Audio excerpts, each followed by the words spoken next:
Good submission. Kari Hunter, come to the table. Welcome.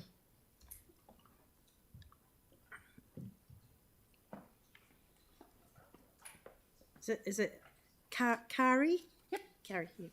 Thanks for coming in. So fire away, you've got 5 minutes. Kia ora koutou.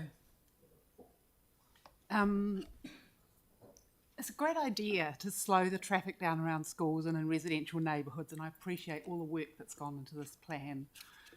The main point I want to make is that it can be done simpler, cheaper, faster, and with better effect on traffic safety, from collisions and from respiratory harm. Traffic safety is not just about collisions. We also have to ask, are we helping to keep people safe from floods like those that have been a rude wake-up call for many in the North Island? Are we keeping people safe from heat waves like the ones that have killed thousands in Europe and which could happen here? Are we keeping people safe from wildfires? Most of Lytton, a town in British Columbia not previously known for fires, was suddenly and unexpectedly razed to the ground in fires following a heat wave in 2021. Could something like that happen here? I strongly support the aims in the Council Safe Speed Neighbourhoods plan to reduce collision risks on the selected streets, especially for young people close to schools. If implemented and enforced, these measures could make a significant improvement over the current dangerous speed limits. You can make the plan better. I suggest 2 key improvements. First, make the speed limit 30k except for major thoroughfares where there are safe alternatives for active travellers and safe places for pedestrians to cross where they need to. You could do that and all of that in about a year. Then quickly moved on to cost-effective filtered permeability. This could bring many benefits: fewer speed transitions, fewer new signs, faster to install, and much lower cost. It'll be easier for motorists to know which speed zone they're in. New drivers won't have to change habits later. With effective enforcement of the lower speed limit, the streets would quickly become safer, more enjoyable, and more useful. The whole city would become safer for children, elders, people with mobility challenges, and active travellers.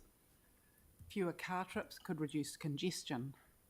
Cleaner air for everyone. This is important since many more people die of respiratory diseases from vehicle exhausts than from collisions. We also need to address the biggest safety hazard on the streets, from our streets, the carbon emissions.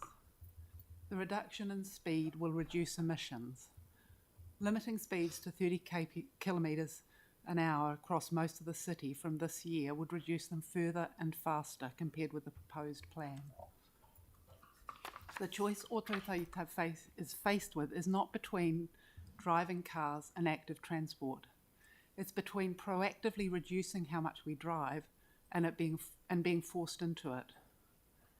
This is because the driving we do can be abruptly interrupted by the effects of climate change. For instance, by astronomical oil prices or supply chain disruptions, or as we've seen, sometimes roads get knocked out. We cannot rely on electric vehicles, biofuels and hydrogen except for a small part of the fleet because of major supply bottlenecks, environmental constraints and other problems for which there are no known solutions.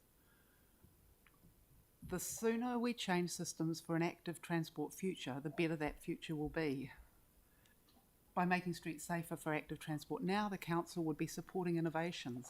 In some cities, people are using pedal vehicles, including cargo bikes, trikes and quadricycles, more and more, for everything from carrying children and groceries, to carrying tools of trade, from portable food and drink stalls to last mile parcel delivery and more.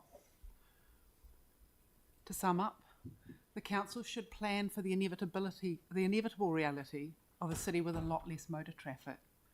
The concept of safety should include protection from all harms caused by our traffic system, not just direct harm from collisions, but also indirect harm such as breathing exhaust fumes, social isolation, and the effects of climate disasters. You can make our streets and neighbourhoods safer, in this broad sense, more effectively and at lower cost by making 30k the default speed limit throughout Christchurch. To quote UN Secretary General Guterres, our world needs climate action on all fronts, everything, everywhere, all at once. Mm-hmm. Thank you. Thank you very much. That was really lovely. So 20 seconds left. Is there a question? I think not. So thank you very much for coming in. Really appreciate that. Thank Kari. you. Well done. Is Emma